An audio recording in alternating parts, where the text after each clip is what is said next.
All right, we learned some lessons Saturday night, and so hopefully we're going to come in this week and get better because, as you can see in the Big Ten, it's a tough night every match, and we got two more tough opponents this week and heading into a big road swing. So we got to dial it up a little bit, and hopefully we can learn a little bit from the Minnesota match.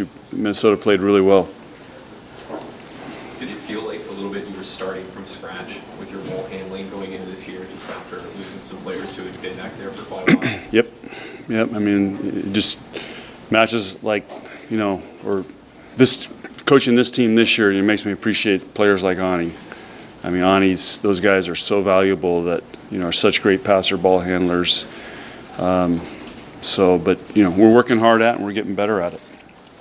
But we didn't ball handle real well against Minnesota. Who are your best passers statistically?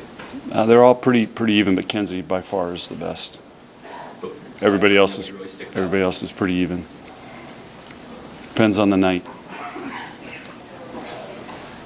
Is there an area during that match where you expected you to improve, but it would never happen?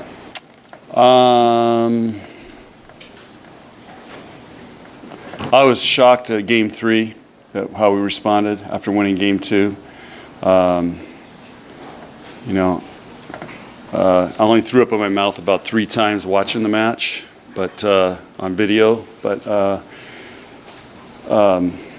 thought in Game 4 we would make a run and get into Game 5. Because we did some nice things. We just weren't very consistent, and we didn't put any pressure on Minnesota. Did you feel like some of the swings you were taking put enough pressure on Minnesota? No, that's probably the key. Is we were not attacking like we needed to, and again, that's ball handling. It's putting the ball in a situation where we can take a swing. And, when you give them easy balls, they've got some dynamic hitters that are hard to stop one-on-one. So you can't give them easy balls. They were giving us easy balls, but we weren't making them pay. They made us pay, and that was the difference in the two teams. Did you talk about that with them at all during the match and any of the breaks about how even if you don't have a perfect set, you need to go after it? Yeah, go watch a TV match. Maybe you can see it on the close-ups in the huddle. Yeah, to answer your question, yeah. Attack mode. You got to be in attack mode. That's how you pressure teams. I think guys ought to interview Jalen. I think he might be happy he's still got a job because I saw the Oklahoma defensive coordinator's gone after giving up a lot of points to Texas. So if somebody hits 280 on us, we're taking big notice on that. And, we got to take that personally. What do you think about Minnesota when you scouted them going into that match? How have they been? They're playing at a really high level, but I thought we could play at as a high level as they've been playing, and we have in spurts. So, but it's a long season. It's one match, and like I told the team, you got to have a short memory. And you got Indiana, who's beat Ohio State, went 5 with Michigan, and went 5 with Illinois. So, they're on a rejuvenation kick right now. So it's going to be another tough match Wednesday. How the players taking on Saturday? I don't know. They were quiet, so I don't have no idea. You got girls. You know what they're thinking? Well, I said we'll find out this week. But as I told them, we got punched pretty hard, and we got to see how we respond. What can you tell us about Penn State this year?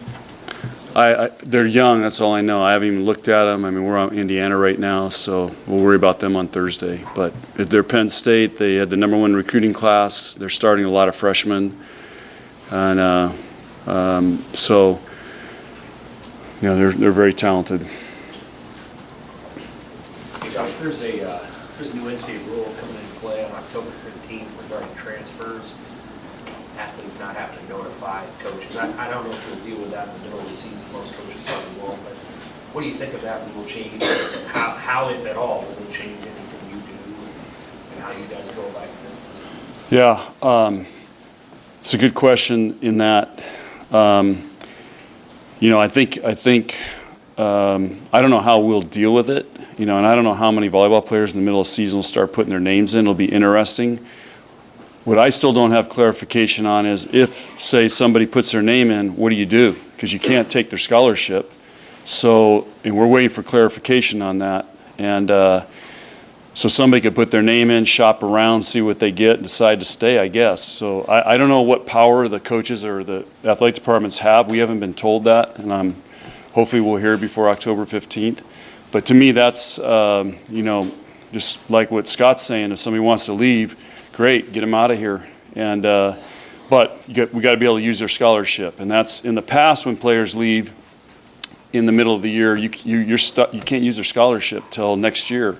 And that's been tough because it puts all the power on the student athletes and gives you nothing against that. So the same thing, you know, we want people that want to be here and love Nebraska. And you know, I don't know if Sipple's here, but he wrote that article he wrote with Ron Brown about loving Nebraska and loving the program. I mean, I gave that to my players. We're going to be talking about that a lot because I think that's what it's all about. Is you got to love this place, you got to love your team, you got to love your program, you got to love playing in the Big Ten. If you don't, it'll eat you up.